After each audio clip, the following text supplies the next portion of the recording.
আজ একটু acute gastritis নিয়ে আলোচনা করব, মানে গ্যাস বা অ্যাসিডের সমস্যা। এর পেছনে কিছু কারণ রয়ে গেছে, সেই কারণগুলোর জন্য আমরাই দায়ী। 1 নম্বর কারণ, যারা মহিলারা বা মায়েরা থাকেন, ঘন্টার পর ঘন্টা হয়তো কাজ করছেন, টিফিন খাওয়ার সময় টিফিন খাচ্ছেন না, হয়তো চা খেয়ে নিলেন। এতে কি হয়, প্রয়োজন মতন খাবার শরীরে গেল না, তাতে কি হলো, শুধু চা। সেই চায়ের জন্য অ্যাসিড রিফ্লাক্স ডিসঅর্ডার, সেখান থেকে গ্যাস্ট্রাইটিসের সমস্যা। 2 নম্বর কি, বাইরের জাঙ্ক ফুড ফাস্ট ফুড খাওয়া, ঘরের খাওয়া না খাওয়া।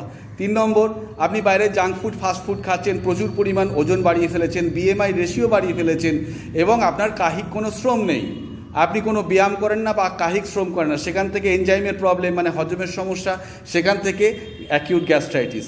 4 নম্বর কারণ কি, আপনি হয়তো বাড়িরই খাবার খাচ্ছেন, কিন্তু রান্নাটা শুকনো লঙ্কা বা তেল ঝাল মশলা এত পরিমাণ দিচ্ছেন, সেখান থেকে কি হচ্ছে, হজমের সমস্যা, অ্যাসিড রিফ্লাক্স, সেখান থেকে অ্যাকিউট গ্যাস্ট্রাইটিস।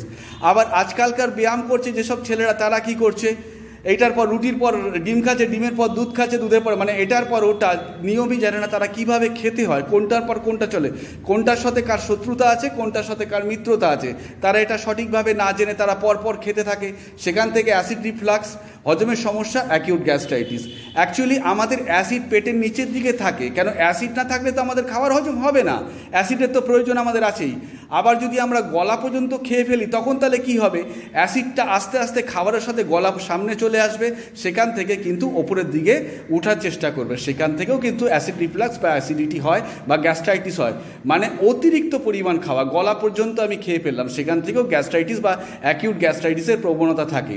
তাহলে খেতে হবে যতটুকু পরিমাণ খাবো, আমরা অর্ধেক খাবো, অর্ধেকটা জল খাবো এবং অর্ধেকটা হাওয়া চলাচলের জন্য রাখবো। খাওয়ার নিয়ম কিন্তু এটাই, পেটের অর্ধেক ভরতে হয়, কিছুটা হাওয়া চলাচলের জন্য রাখতে হয়, কিছুটা জলের জন্য রাখতে হয়। কিন্তু আমরা যদি সেটা গলা পর্যন্ত খেয়ে দিই, তাহলে কি হবে, অ্যাসিডটা আস্তে আস্তে খাওয়ার সাথে ওপরের দিকে ওঠার চেষ্টা করবে, সেখান থেকেই তখন গলা বুক জ্বলবে, তখন অস্বস্তি হবে, এনজাইমের সমস্যা হবে, বিভিন্ন রকম।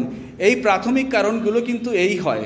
আর তারপরে কি হয়, প্যান্টাপ্রাজোল, ওমপ্রাজোল, এসোমপ্রাজোল, বিভিন্ন রকম প্রাজোল, র্যান্ট্যাক, সমস্ত রকম ওষুধ আমাদের খেতে হয়। সেখান থেকে কি হয়, সেখান থেকে আমাদের উইকনেস হয়, ভিটামিনটা অবজার্ভ করে নেয়, এবং গ্যাস্ট্রাইটিস, আমাদের প্রত্যেকের শরীরে একটা গ্যাস্ট্রাইটিস প্রোটেকশান ক্ষমতা থাকে, সেই ক্ষমতাটা কিন্তু দিনের পর দিন অ্যান্টাসিড খেতে খেতে নষ্ট হয়ে যায়। সুতরাং এর রেমিডিগুলো আমি পরবর্তী রিলে আলোচনা করব।